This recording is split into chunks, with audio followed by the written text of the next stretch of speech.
Hey everyone! In today's video, I'll show you how to install Pokemon Infinite Fusion on both iOS and Android devices.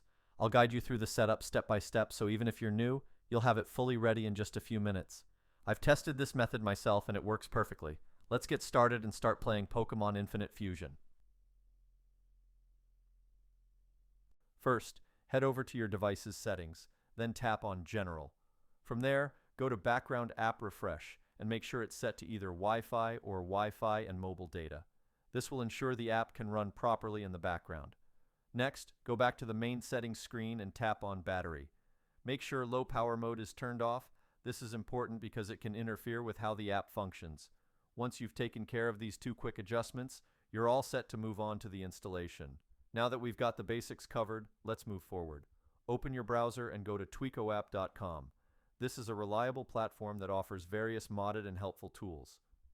Use the search bar to look up Pokemon Infinite Fusion and select it from the list of results.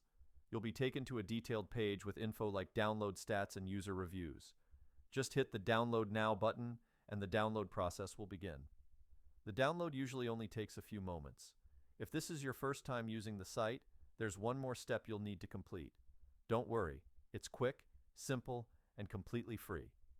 You'll be redirected to a verification page where you'll be asked to install a few free apps from the App Store or Play Store. There will be a clear tutorial showing you exactly what to do. Once the verification is complete, the installation will start automatically. In my case, the setup finished without any issues, and as you can see, the app is now fully installed and ready to use. And that's it.